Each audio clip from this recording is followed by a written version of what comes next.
My favorite line in this is, okay. I'm a Jedi, like my father before me. You failed, Your Highness.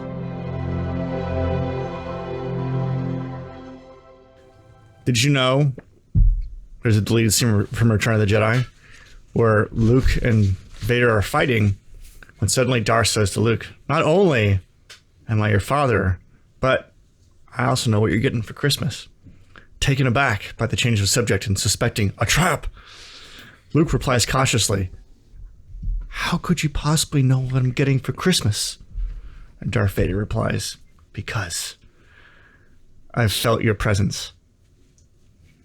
Presence, P-R-E-S-E-N-T. It's an English joke. I get it. Yeah, and one more joke. I get it. I think it makes more sense when you see it. It's bad. Return of the Jedi is not possible without the receipt of the Jedi. Okay.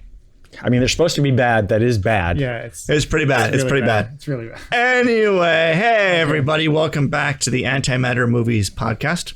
I'm Jonathan. I'm Evan still. And I'm David. Always David. Your name is Evan still? I thought it was Evan. Still. It was Evan Essence, but then I thought that was too egotistical, so I changed it back. Yeah, because to that's Evan. how they named the band, Evanescence. I was about to make the same joke. Oh my gosh. See, it started here and it got worse. Yeah. Well, in case you didn't realize from the title of this episode and also from the puns we just made, we are talking about Return of the Jedi, Episode 6, the conclusion of the original trilogy of Star Wars movies. Yes, that's what we're doing. So before we get started, of course, we got to do a shout out to ourselves.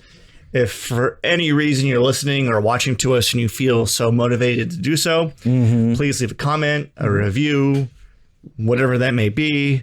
You can also email us at antimattermovies@gmail.com for suggestions, thoughts. It's anti-matter movies, isn't it? Oh, no. It's all one thing? It's all antimattermovies@gmail.com. I didn't know we had corrected that. Yeah, it's going to probably be in the description of the video. I was just thinking about that with our personal handles, too, if we wanted to have our public ones. So this is a very special movie for me. This is actually the movie that directly inspired me to get into filmmaking in the first place because I just love Ewoks so much. Now that's a joke. Yeah, I'm glad we have different opinions on this. We have different opinions because as a kid, I thought they were amazing. Well, I did not like this movie that much. Oh, well, interesting. Well, we'll get to the exact reason why it motivated me. I love certain parts, but... Yeah, we'll get into the exact reason why it motivated me in the first place momentarily. But yes, Return of the Jedi. Pretty important movie, I think. Do you guys remember the first time you saw it? Oh, and by the way, I don't normally drink when doing the podcast, but since this is the movie that inspired me, I am having some scotch right now. And I don't even usually drink scotch or hard alcohol, but cheers too. I do have my LaCroix, and we do love this. It is cheers to the movies and to your dreams and our dreams and whatever gets us there. Yeah, but really, I don't know if I mentioned this in a previous episode, but when I turned 40 recently, you did not immerse mention myself. Yes, got immersing myself for turning 40. I spent the night before I turned 40 drinking a little bit and watching all the movie scenes and some of the movies that inspired me in the first place. And looking back at it, one of the reasons why I got motivated to start this podcast in the first place is to remember where I came from. What got me in the first place. So, David, when was the first time you saw this movie? Obviously, I was a kid, but the only thing I remember about it when I saw it as a kid was the Ewok scenes, just because it was really cool. To me, at least, and it was on TV. Freaking Ewoks. I was too young when the Return of the Jedi came out. I must have been a baby or something like that. So, when it came out, I know exactly how old I was. I was 5 months old. So I was born in '83, January of '83. So you asked your parents to go see it at that time. Oh, obviously, yeah. I know my cousin who's 6 years older than me. He saw this in theaters. He begged his dad to go see it. I know I was. No, my cousin who's 6 years older than me. 7 years. I heard 6 months older. I was like, wow. We're about the same. So. I do actually have a cousin who's 6 months older than me, oddly enough, but she didn't see it. She has no opinion on it. Yeah. I don't remember whether I actually made it to the theater. I know I wanted to see it in the theater because that was about second grade, Yeah. So I honestly don't remember. My memory is as if I saw it in the theater, but I couldn't tell you 100%. Well, the entire trilogy my dad had me watch, I was like 7 or 8 or something like that. I think that happens to all of us at one point. We watch all of them. 3 in like 1 week or whatever. And looking back at it, I was like, huge mistake because, showing this to me basically ruined me for life. I think it planted something dark because it made me want to become a filmmaker, and it's hard work. Oh, okay. And all the sacrifices I thought you wanted to be like Darth Vader. It's planted something dark in me. Oh, yeah. No, it was, so for me, it was all the stuff between Vader, Luke, and the Emperor. Well, he's less mean in this one, actually, less dark. Oh, his transformation is amazing. I would actually argue that Darth Vader in the original trilogy from episode 4 to episode 6 has maybe the best arc of any character in any movie because any of the Star Wars movies, you mean? Any movie. He's also he's also the funniest person in all the Star Wars. Darth Vader? Yeah. I think it just like feels like jokes every time he kills someone and all that stuff. Like just the ways that he says But he's things. not joking about it. It's dark humor kind of thing. It's dark humor, but Darth humor. It's you might hilarious. say. Dark humor. Darth humor. You might say he's the mad dog of the Star Wars world. Something like that. But no, it's everything between Darth Vader, Luke, and the Emperor, and seeing father and son fight when, seeing two people who should be in a loving relationship fighting to the death. Like, it's just really amazing. And then see Darth Vader's redemption at the end. Yeah.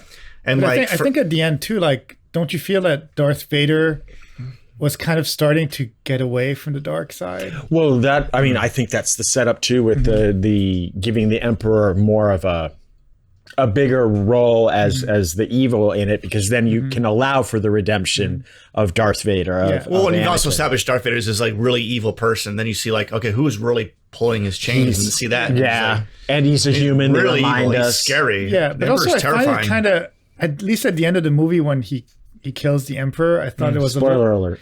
It was a little bit too simple because we see this Emperor figure and you think, oh, he's so powerful, and then Darth Vader just picks him up and throws him like a Chucky doll. Bad. I'm sorry. Oh no! The reason it happens is because the Emperor believes he has Darth Vader completely controlled and dominated, and for that to happen, like, he could not see it coming because he was so blinded by his own ego and ambition and arrogance that. But was he that powerful then?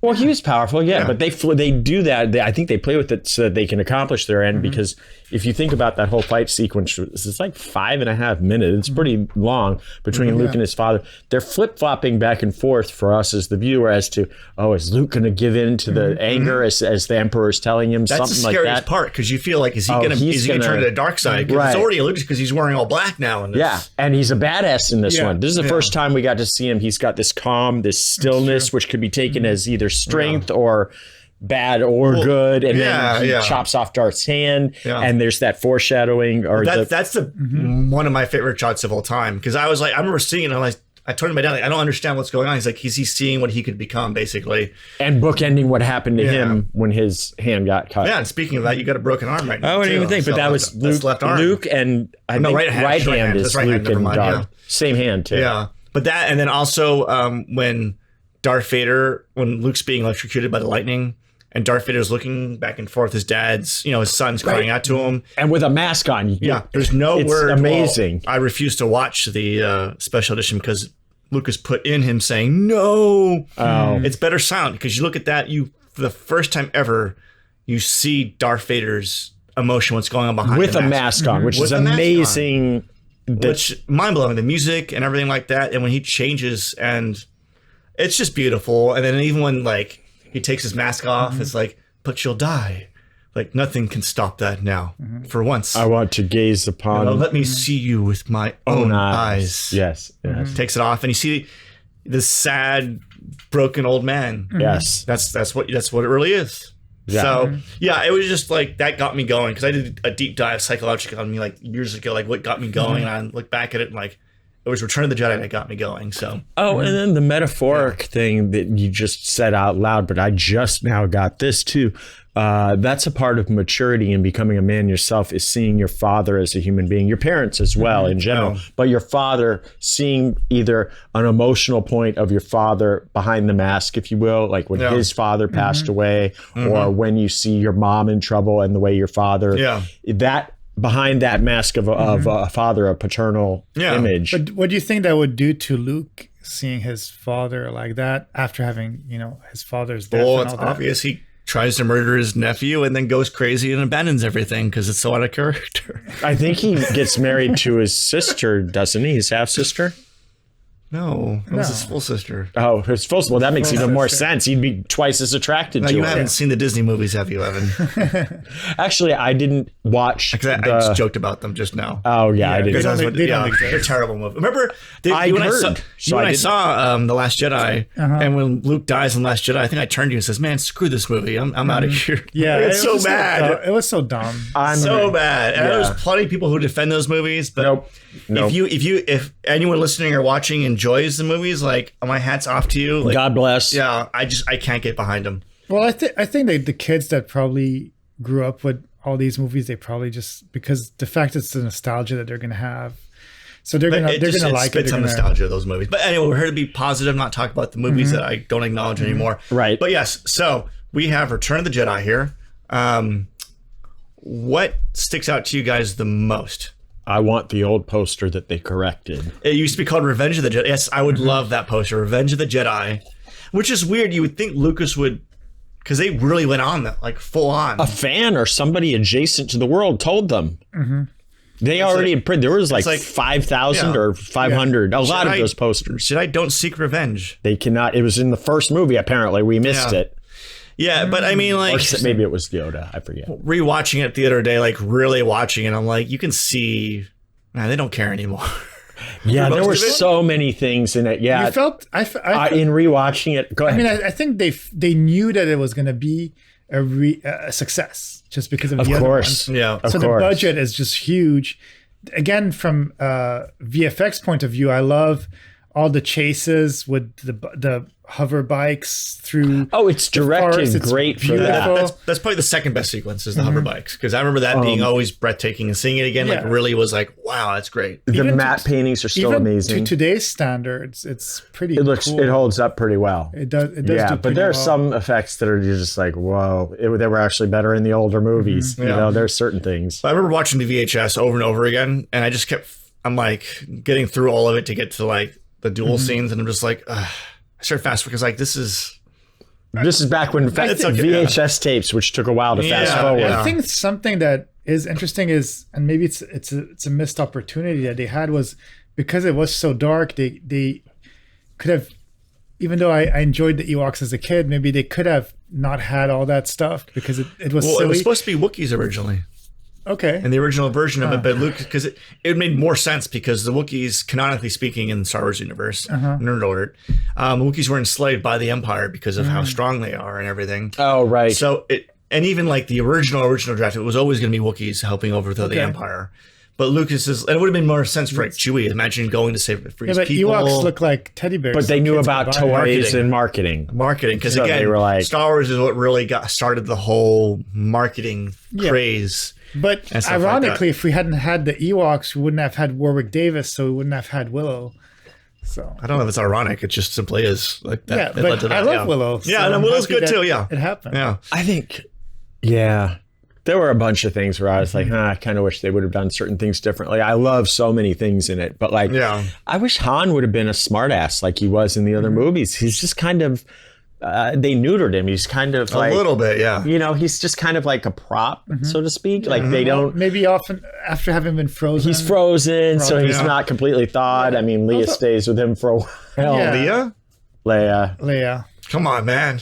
whatever. But I thought that the Jabba the Hutt princess, like slave Leia scenes and all that. Well, I were mean, yeah, pretty cool. because of the. I mean, bikini. she's So it's come on. Another party heard from. Yeah, It's the like, ghost of Carrie. Yeah. God bless. No, I love Carrie Fisher. yeah. No, she- Yeah, I mean that's like Drink an iconic margaritas thing with is her. that the metal bikini and stuff like that. Such a weird I part. forgot it was Jabba's- a metal bikini. Yeah, Jabba's so weird. You know the whole Jabba Jabba sequence. You know what sticks out to me the most among the whole thing there? It's after the Sarlacc died, not the Sarlacc, but the Rancor, the big beast that Luke The fights after he meatball kills looking it, thing. and the Rancor handler comes in. This weird dude, like I don't know, he looks almost obese. He's wearing like the cloth thing, and looks it's showing. It's a like, little- he starts crying. And like, oh it gets yeah, I me forgot every about time. that. I feel so bad after seeing it. It's just Well, for me, one thing that stuck out about the Jabba the Hutt scene is that, yes, in the re-edits, VFX stuff, we do see Jabba the Hutt in the first Star Wars. But the thing is that I think for people, audiences watching it during those days, I don't think those scenes existed. So you hear about Jabba the Hutt, but you never really see him. Exactly. And now we actually see him for the first time, and we're like, "This is Jabba the Hutt." Oh, I forgot about that. Yeah. He's a great really character. Cool. Yeah. Wana Dunga, Bantha Podu. And I think it works better not having seen him in episode 4 and 5. And not to mention he's an evil slug? I don't get it. Yeah. It's beyond that. He's a character for sure. But yeah, I mean, most of the stuff on Tatooine is pretty good. I think it's nice to go back there, revisit it, and see what's going on. Especially when Luke says, "I'm never going to come back." Yeah, and he does. Right. But then the new lightsaber, the reveal of the new lightsaber is great because you didn't really, like, looking back at it, it's like, he doesn't have his lightsaber anymore. He lost it in the last one. And he has a new one. And the reason why it was green, by the way, is because they originally didn't make it blue, but it didn't really work against the blue sky. I was actually, I noticed that, and I didn't Google it because I was gonna ask you or Jonathan about that on camera, because that was where I came up with the green shirt. I'm like, I'll wear a green shirt. What the hell? Yeah, I wear blue. And David kind of has some red in there, so I guess he counts as purple. He's the union of the good and the bad, the balance of the good and the bad. One thing that always stuck out with me with Star Wars is that you felt that it was shot in the 70s and early 80s. That's because it was. Well, because of all the haircuts. Right. I thought that would have been kind of interesting if they consciously had maybe done haircuts that were different than the 70s or 80s. Yeah. Oh, I mean, Mark Hamill's hair or more utility. It's terrible. Oh yeah. And then sorry, Mark, but it's Hans bad. is like feathered, which we just don't have a lot of feathered hair nowadays, except ironically. Han Solo's hair is amazing in this. What are you talking about? That's why he didn't act. He was like, he just was. My hair is doing it all. Yeah. But Han Solo wasn't too bad. It was more like the whole Luke hairstyle, and you're like, Harrison, we need less of you, more of the hair. Yeah, and then some of the I think the costumes, how they were made, were very 70s. Of course, yeah, like that. Yeah. His thing turned into more. Remember, we lost his vest. He's more in like a pirate shirty kind of vibe now. Like, is he Jim Morrison or is he Han Solo? Yeah. The thing that irritates me besides the Ewoks in this movie, another Death Star, like. How boring is that? Yeah, well, the first Death Star was destroyed so fast. Like, why would they think they would have to do it at number 2? Well, and then also, that same flaw.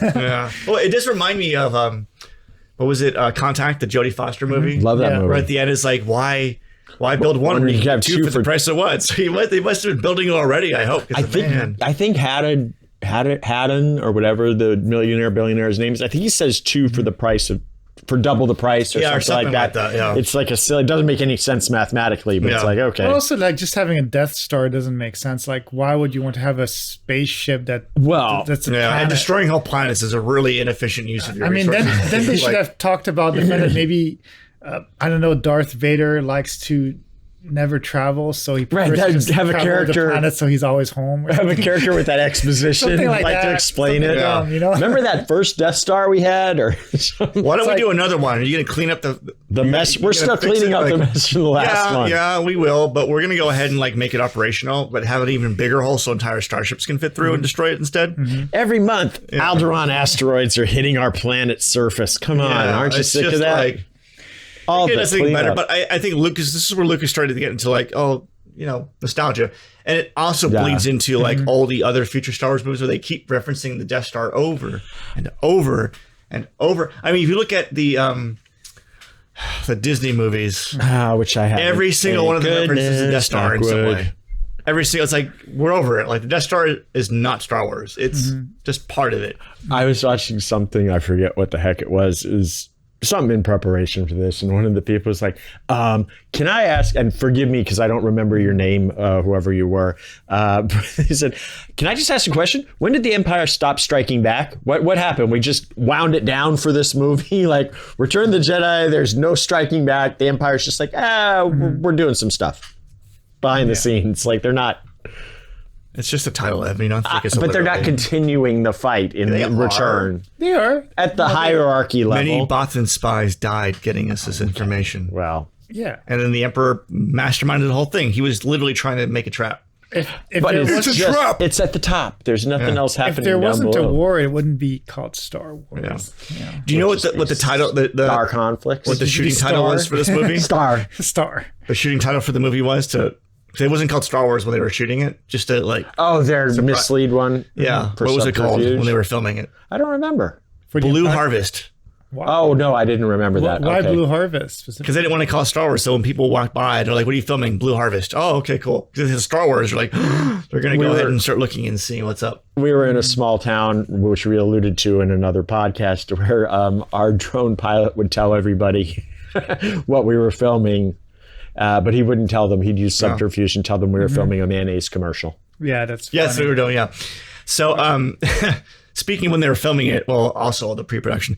Do you know who George Lucas wanted to originally direct this movie? Oh, this is going to disturb me, isn't it? Because Lucas didn't direct it; he only produced it. No, he did not, because the person that did it he's really well known for his action sequences and his visuals more so than the acting. Yeah, But he directed the first two ones, right? he directed the first one. He didn't direct the second Oh one. no. Yeah. Okay. So who did he want to direct Return of the Jedi? Oh, I'm going to say Spielberg. no. I'm I going to probably asked him at one point, but no. I'm going to say It's the most bizarre choice. I don't know, Ridley Scott? No. Martin Scorsese. No. No, what's his face? You'll never supposedly guess it. faked the moon landing. No. Stanley Kubrick would never have done No. anyone else's movie.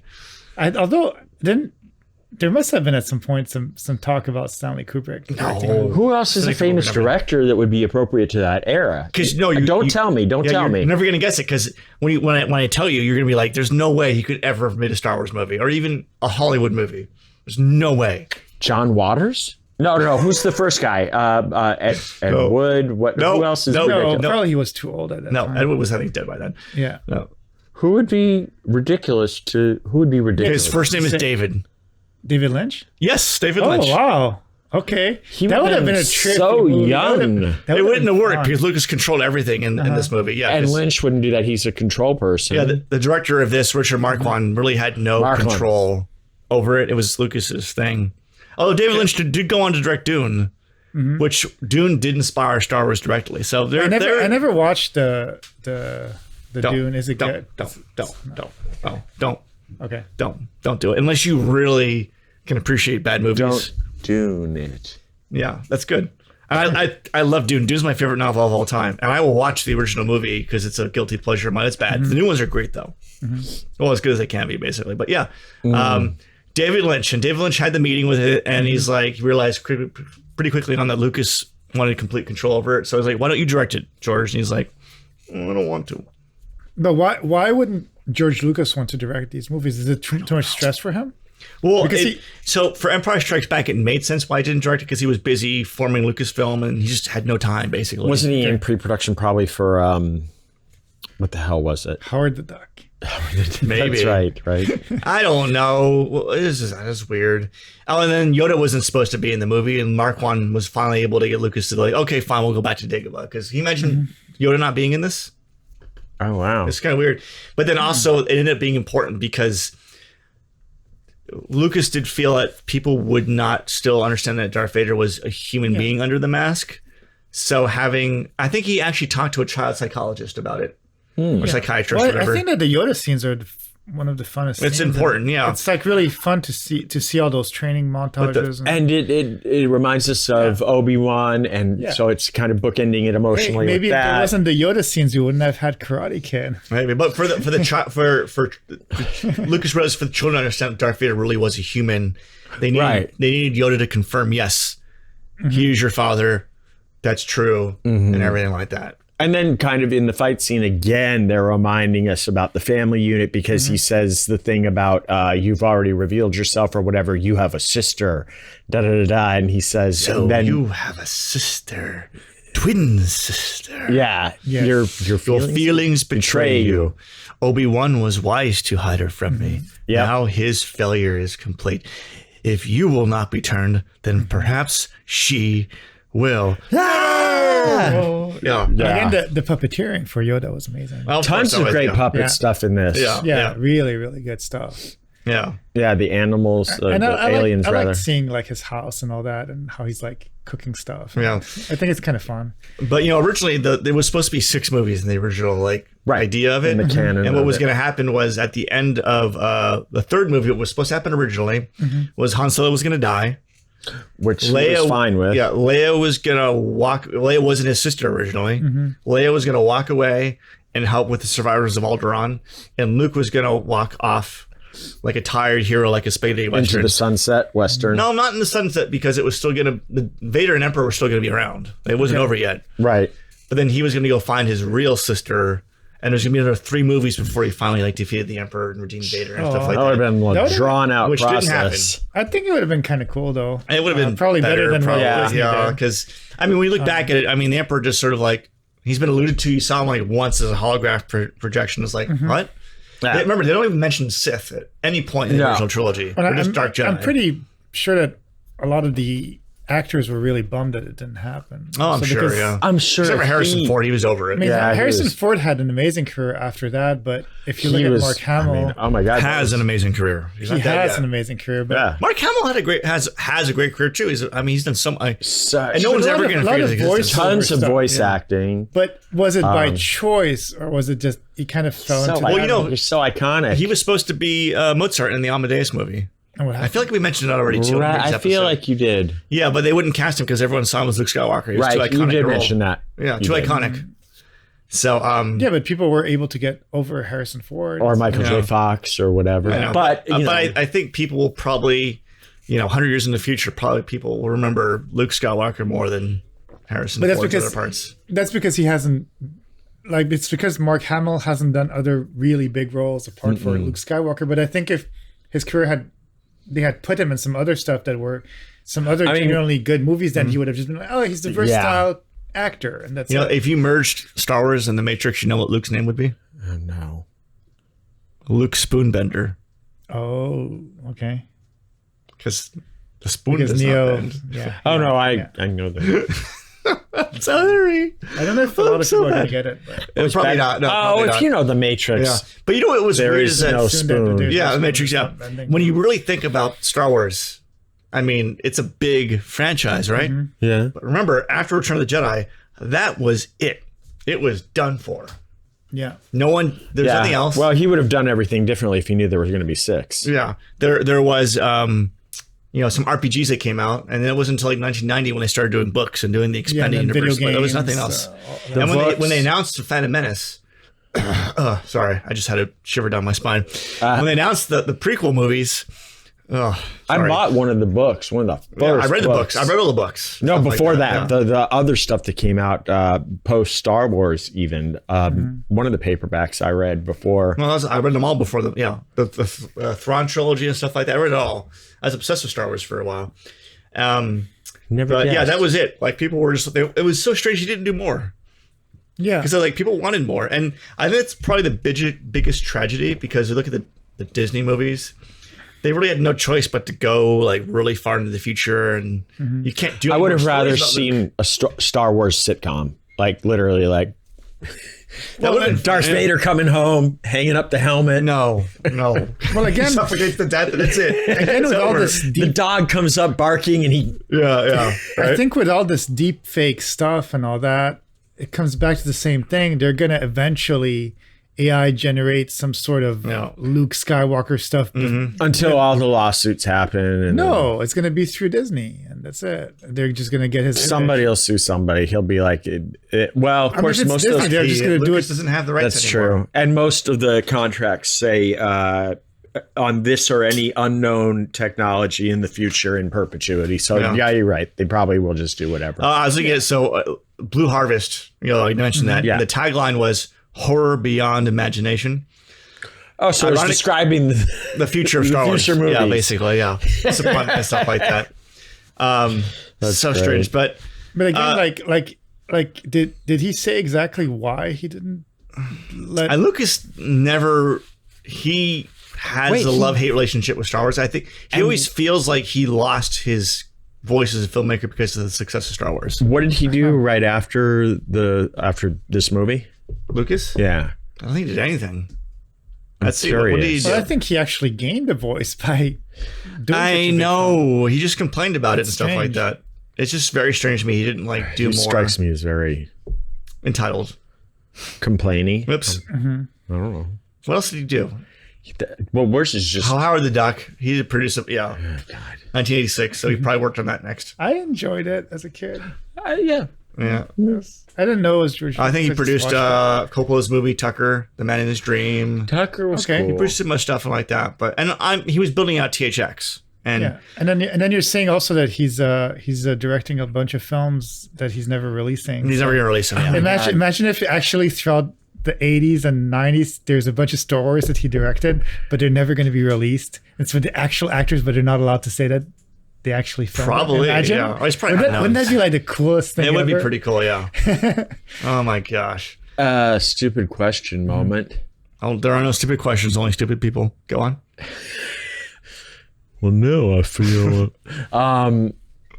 Did he call the sound processing THX because of THX 1138? 100%, yeah. Of course. Just got It's that. 1138. Oh, You just got it? 1138. Come on, dude. Just this second. Come on. That was his first film, by the way. His first feature film. With Star For Wars. those of Oh. you that don't, it was was it student or was his first feature outside of school? Even? No, it was outside of school, Okay. for sure. THX had, like, 1138. pretty big budget in some way. Which is like a what would you call that? Post-apocalyptic, futuristic. So sort of like a After he was 1984. producing Indiana Jones movies. That's what I thought. Yeah. That's where I was going That with took it, him to but I didn't 89 or want to whatever. sound. Yeah. Yeah. That was like what 89 was Last Crusade, right? Yeah, I believe so. And yeah. the other ones was like what 83, 87. So clearly, he and Harrison got along he, well. He Oh, yeah, did. absolutely. He did.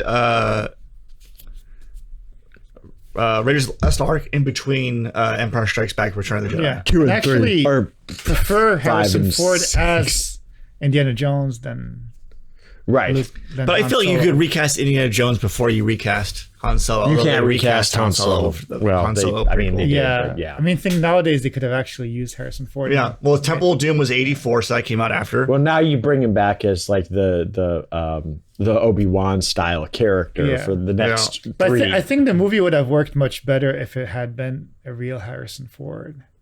Yeah, they could have de-aged him or something like that. Yeah. Waited a little bit longer. I think so. But they're I never don't- gonna. They're never recast a Star Wars character again after that because that But movie bombed. I feel like they didn't realize that they would have been able, if they had just waited like 3-4 years, they would have been able to do it. I don't think the technology advanced so much that they didn't realize it. Yeah. would It still advance doesn't so look that. fast. I mean, it's been 3 or 4 years since Solo movie, and the technology isn't quite there yet. Our eyes get so used to new technology so fast that things look old. Like literally, I've seen things from like 2-3 years ago. I'm like, oh God, were the effects really that bad? Yeah, but if you watch, for example, the Terminator Dark Fate, and you know the scenes with John Connor, it looks amazing. It's a very short. There's only 2 Terminator movies. Yeah, but if you watch the DH stuff and that one, which Schwarzenegger coming, Yeah, I heard it was actually really good. I haven't seen it. it's flawless. Yeah. It looks perfect. They're So good. Well, I'm curious to see the new Indiana Jones movie, which came out. I mean, 2 weeks ago? no, it came out 2 days yesterday. yesterday. Like on Friday- on Saturday? Oh, they started Came out advertising yesterday, a couple weeks ago? Okay. That's supposed to be pretty good. It depends on how much you have, how much Yeah. previous stuff you Yeah, have. and then from also the one actor. thing that I've heard about, for example, de-aging processes and stuff like that with big studios is the fact that since they create their own processes, or sometimes they buy certain technology, there might be a better one, but because they bought it, they have to use that one. And that's why sometimes some people do better clips on YouTube than the actual studios, but it's not really the studio's fault, it's that they have to use what they spend millions on. And not Their just- parent company Yeah. or whatever, Yeah. whoever's in bed with whomever. exactly. So, So to it speak. doesn't mean that it's the best. Gotcha. Yeah. Yeah. So, Return of the Jedi. So you guys say you weren't the biggest fans of it. I still love. Look, it's a Star Wars movie. I still loved Yeah. it. But if we're really being honest about so far as it inspiring me, either as a child, a human being, or a filmmaker, the things that inspired me that I recall distinctly were the change in Luke being like he's clearly learned something. He's evolved. The way Mark Hamill portrayed him was different.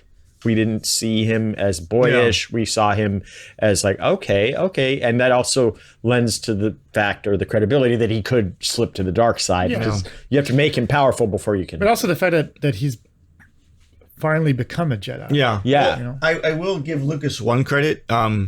So you see Luke learning from his mistakes because Empire Strikes Back, he fails really badly. A lot of times. Yeah, he fails horribly. Comically sometimes. Yeah, a little bit. Yeah. And then you look at the prequel trilogy, and Anakin never learns from his failures. Right. Yeah. So that's why he falls to the dark side. Luke doesn't fall because he... Yeah. And I wonder if, if a lot of the Star Wars stuff is maybe the same issues that George Lucas had in his real life.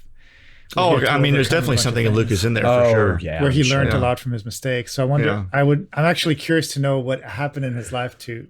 I think, and as filmmakers, since if you're being a good writer, we all know you write what you know, and whether that's a technical skill or whether that's within you. But I think, honestly, if you're writing well, some of you's coming out in all the characters, male, female, alien, dog, whatever. And technically, every character in Star Wars is an alien. Right, I guess because it is a galaxy far, far away, so there's no way they're actually humans. There's no Earthlings. It's a long time and they ago, speak so it's in the past. It's not in the future. Yeah, and they speak a very alien language. Because if you look at I mean, I don't know if you ever saw any written words in the original trilogy, but in the prequels, you do see some written words, and it's not English. I think a train should show up with Doc and Marty. Right? Oh, sorry. It'd be pretty funny, Rick and Morty or something like that. Something like that. A cartoon in the middle of another Star Wars. We went back too far. It's too far. No, it's a galaxy far away. Something's gone horribly wrong. What is it? You know what's crazy? So there's, do you guys know who the character Wedge Antilles is? No. Oh, sorry. I thought you were making a wedgie joke. You put your hand behind your back. Oh, it's funny because I was scratching my butt. That's funny. Wedge Antilles. Yeah. I was like, wait, where's the joke? His character is the only other X-Wing pilot who survives the first movie. Oh, that's an interesting one. X-Wing pilot. So it's the first one. That actor is Dennis Lawson, I believe. And he is the uncle of Ewan McGregor. Oh, interesting. Isn't that crazy? Oh, I did see something about this in the fandom where Ewan McGregor said something like that in an interview because they asked if what was his awareness as a child. Yeah. He said, well, actually, I was kind of aware of it because I had an uncle he was a bad guy too, ultimately in it. Wasn't he in somebody else also then? So there's two stories like that in the Star Wars canon then so his uncle was the one that was playing the X-Wing pilot? Wait, Wedge is in Rise of Skywalker as well. That's crazy. Still around. Okay. So somebody else in the canon, and I'll have to, if we come back to another movie, I'll find out what it was and put it in for you guys. Or if you know in the comments, go ahead. I thought I read something about he was aware of it, or somebody else was aware of it because their uncle was not Moff Tarkin. They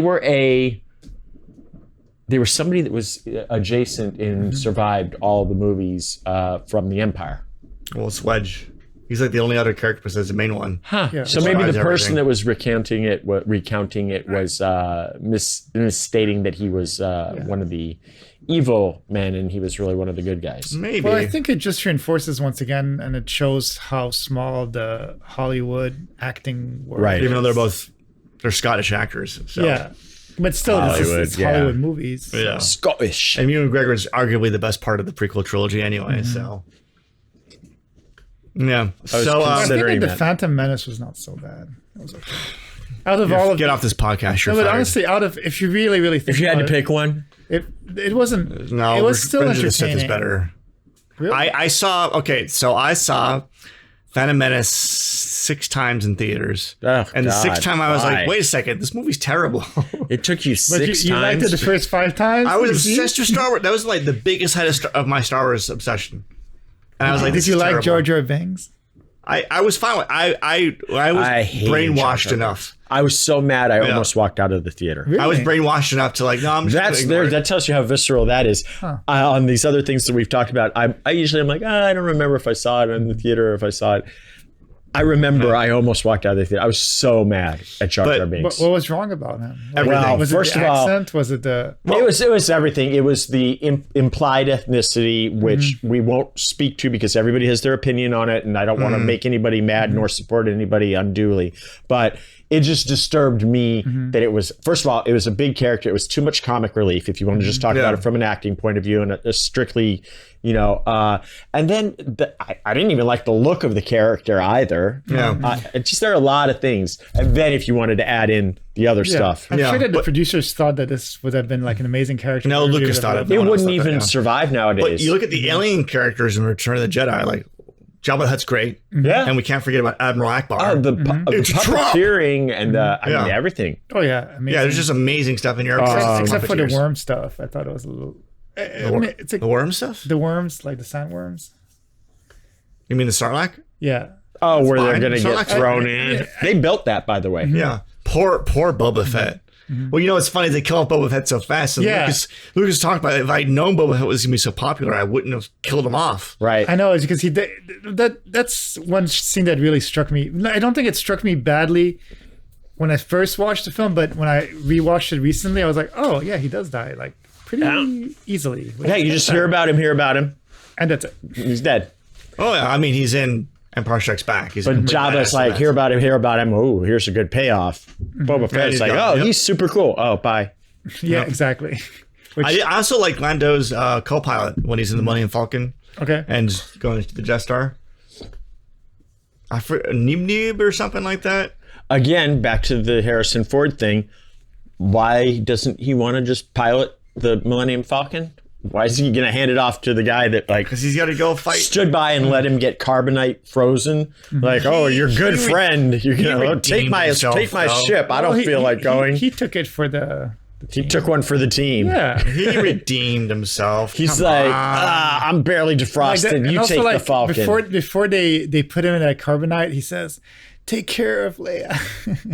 So people are like, "Look, even Yeah. when he's gonna die, Oh, he yeah. thinks about the other people." Yeah, Right. yeah. He's so selfless. Right? And that's what everybody was thinking. I'm gonna let Two-Face take care of it. Oh, no, never mind. Different franchise. Well, because Billy D. Williams played Harvey Dent Oh, in the, okay. I in didn't the get first the cross. Batman movie. He was There's supposed to be so Two-Face, and much. it happened. Yeah. We could sit here and do a whole podcast just linking worlds. Oh yeah, right. 6 But, degrees of Star Wars. I mean, the real standout character that was introduced in this movie was the Emperor, though. Of course, Yeah. yeah, of Ian course. McDiarmid as the Emperor. I mean, like, He had how been awesome referred was to. he in It's that? so theatrical. Yeah, that's really the idea. But like, I always remember like the way his hands contort when he's doing the Force lightning or something like that. Like, it's really. To me, that was very borrowed from. I always, as a kid, I remember distinctly reminding me of Wizard of Oz, the witch. Wizard of Oz, yeah, probably a little bit of like Nosferatu, like the first vampire Yeah, movie. okay, back in yeah, the which day. I hadn't. can I see didn't that. know at that Yeah, point till I yeah. was in college. But Because you got to remember is like if anyone hasn't seen the original version of Empire Strikes Back, that wasn't Ian McDiarmid playing it. It was someone else randomly right, with some stuff going What on. had he done before being the Emperor? Theatrical stuff, basically. Just theatrical Yeah. stuff. That's why. He wanted like, like a British theatrical well trained actor known. to play it. Yeah. yeah, he is well known apparently. Not to us. But I mean, how awesome was he in that? And it's like He's great. He's evil. he's so scary. He doesn't really do much in the movie. He walks, he talks, and he shoots force lightning. They made his eyes like a little Yeah, bit I wonder red. how they pitched it to him.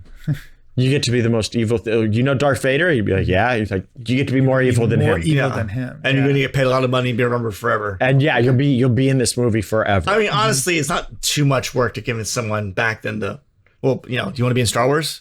yeah.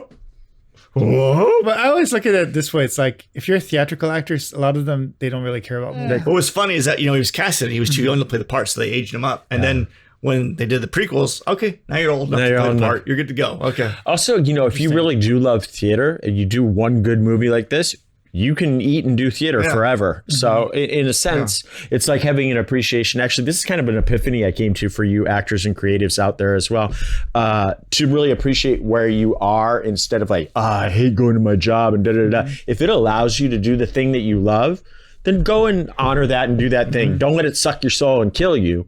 But like, go do the jobby job thing. As long as you can fulfill your dream and fulfill your soul and it doesn't suck the life out of you, go do it and have a respect for it because it allows you to do the other thing. Yeah, I agree. The only other movie I remember seeing Ian McDiarmid in was Dirty Rotten Scoundrels. I love that movie. Was We he in should do that? that He one. played Michael Caine's like butler or assistant. Oh, was he that guy? Oh, okay. I remember seeing like That was a that's- great film. That was Yeah, a I love that really movie. fun It's a lot of movie. fun to watch. I wonder. Didn't they redo that, I feel like they're unfortunately? trying to remake that. It wouldn't surprise I me. feel like somebody redid that badly. I mean, that's see, the only way you could redo it. You can't redo that movie. Oh, it was. Is The Hustle really? Oh, God. Oh, actually, okay. Dirty Rotten Scoundrels is a remake of a movie called Bedtime Story, Which is like Marlon Brando and David 30s or Niven. 40s. Yeah. Okay. 60s. It's already And they remade it as The May as Hustle well with have Anne been for Hathaway and us. Rebel Wilson. Okay. Rebel Wilson. Yeah. So they have made it, they remade it. Yeah, it came out already. That's interesting. Oh. That feels outside of her. 2019. but they made a female version of it. Oh. Yeah. It looks like it. Well, 2019 was when they were doing all the like gender swap. reboots Yeah. And stuff Yeah. It's like they didn't turn around and do, let's do groomsmen. Yeah. You know, it's it's like Ghostbusters should never have been remade with No. women. But how do you turn? I mean, then, they could have had women Ghostbusters, but the way it was done. Was well, and you like- never know. As an actor, I'm sure they're like, what am I going to do? I'm going to turn down Ghostbusters? I don't know. It could be amazing. Yeah, it's just that they kind of made it slapstick in a way where it was too much comedy and. Well, And a lot of the about- slapstickiness that existed in the first one existed because of the guys you had playing those Yeah. roles that were improv. But the thing is, you look at Ghostbusters and like they got super right. lucky with it Yeah. because the second one was terrible.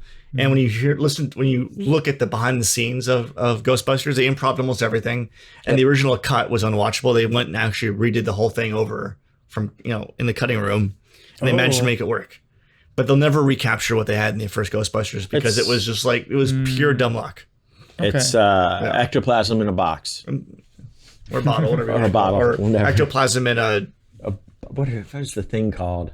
I forget. I don't remember. That'll be on the next on the episode. We'll talk about we do. Ghostbusters eventually. I'm sure. Yeah, one day. Ghostbusters has had one of my favorite quotes, movie lines of all time. Oh, it does. You're right. Yeah. I know this is? When quote. someone asks you if you're a god, you say yes.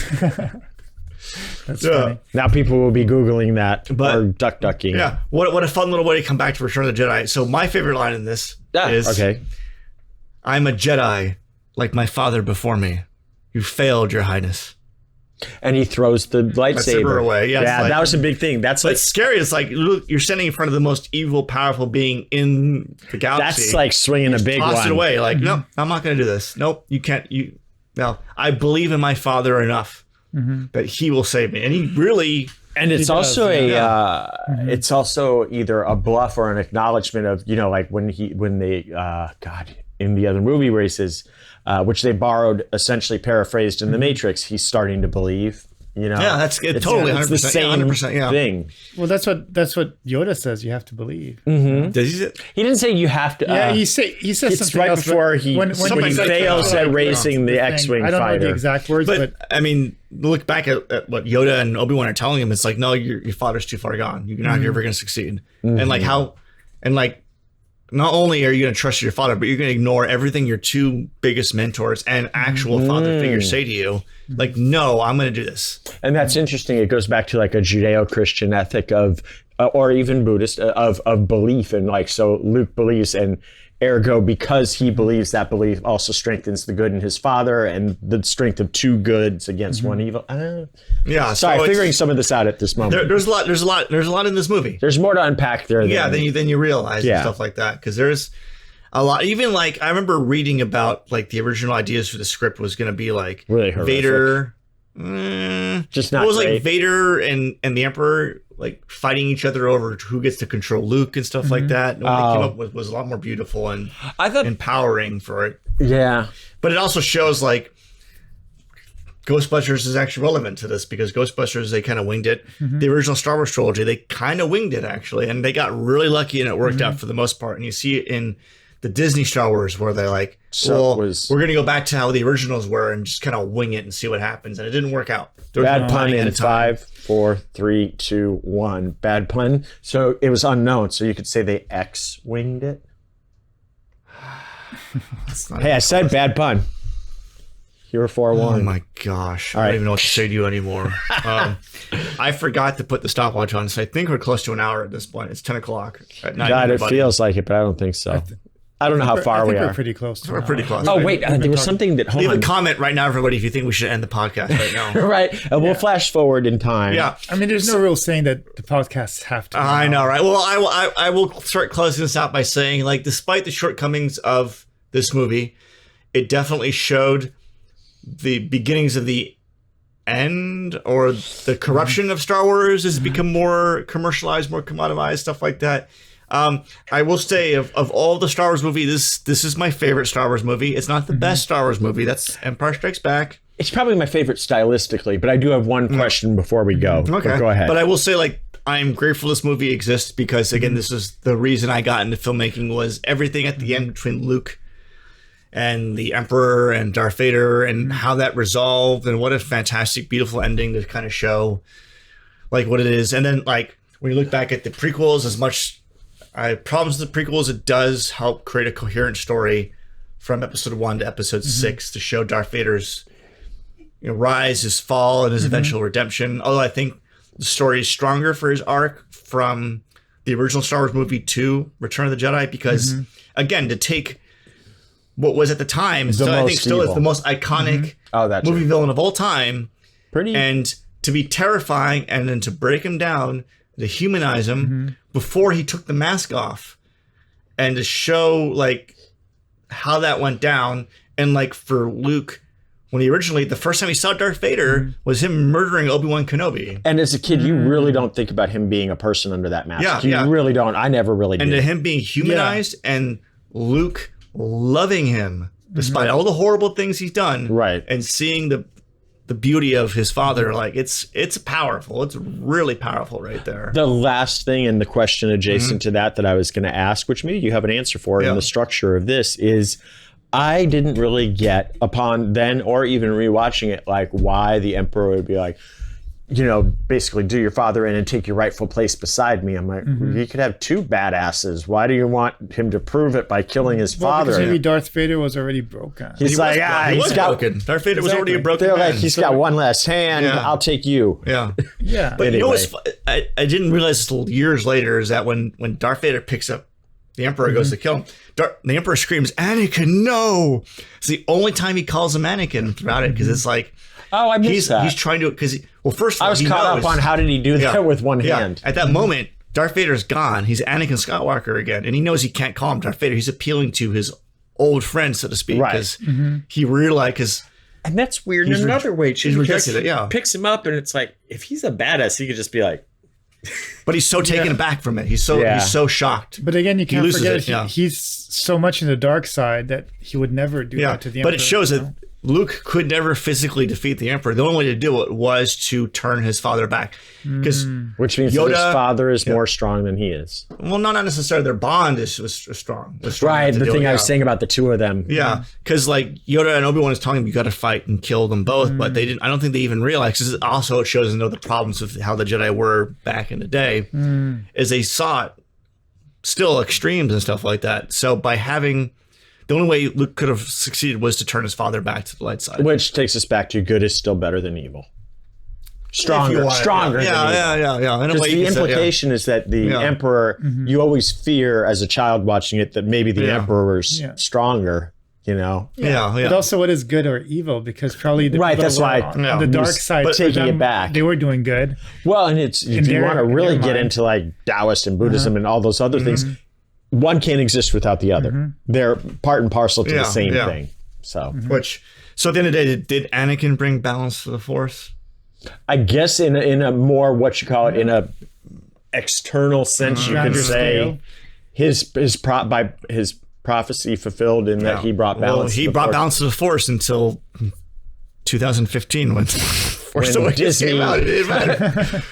Or put it out of balance again. Came out. Sorry, Disney, we still want to work for you. I don't know anymore. Yeah, well, watch one day you're gonna be asked to direct a Star Wars. Well, I mean, I would still. My dream would be to direct a Star Wars movie, and they're gonna tell you like do remakes of Episode 1, 2, 3, and correct them. No, I would say like I want to go into distant past or distant future. I want the main character to be a Sith. And do like an old school Western where he's giving this away right now. And his best friend will be an Ewok. Oh no! Okay. It will be revealed that Ewoks actually turn into the three amigos, but a Star Wars version of it, where there's Jar Jar Binks, an Ewok, and maybe like something. And one of the alien saloon singers from the redone version. The werewolf one. There you go. Stop. Perfect. Please, you're killing me, Smalls. You're killing me.